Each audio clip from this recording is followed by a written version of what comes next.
Okay, here in 4.2 we're going to start looking at the graphs of sine and cosine. And before we get there, it's important to understand what a periodic function is and then to identify what the period is. So the definition of a periodic function is a function that repeats its values in regular intervals or periods, and it has to be an exact repeat. Okay? It can't be scaled differently, or we'll see in the next or later on we'll look at graphs that are not periodic, but a periodic function basically repeats its pattern. Okay, and the period is the smallest interval of the independent variable over which the values, I should say values, of the periodic function occur or recur. So if we take a look here at these two graphs, they're actually periodic functions, right? Because if you look, and you can start anywhere, right? You can start counting from here. If you look at this, right, that's one cycle, right? Here's another cycle of the same shape. If you wanted to, you could count or begin your period or determining your period there at the bottoms. But this is periodic because the same pattern repeats itself over and over again. Okay? And if we wanted to look from here to here, right, we get one complete cycle. That's 4 units. So the period for this one is equal to 4. Okay? Again, if you look at the second picture, notice that it's the same shape that repeats over and over again, right?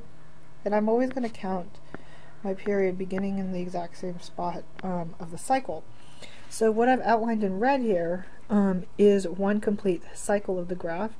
And if you look, in order to figure out what the period is, right, this is x equals -1, and this is x equals 3. So this also has a period of 4. If I really wanted to, I could have found my period slightly differently. I could have started here. I don't know if you can see that. And then I have to trace out the same exact shape right before the cycle repeats itself again. So if I go from here, which is a little bit less than -2 to a little bit less than -5, again, that is, so it's a little bit more than -5, sorry, and a little less than -2. Again, this also has a period of 4. So it doesn't really matter where you begin or finish counting as long as it's in the same corresponding part of the cycle. I know that this last one was kind of hard to see what exactly the period is, but I wanted to point out that it is a periodic function because the horizontal time frame, usually what it is, or the interval for which our graph repeats itself is the same, regardless of where in the cycle you begin counting. Alright, let's take a look at 2 more graphs here. So again, I want to know if these are periodic functions. And these kind of seem periodic, right? They do repeat, and there is definitely a pattern.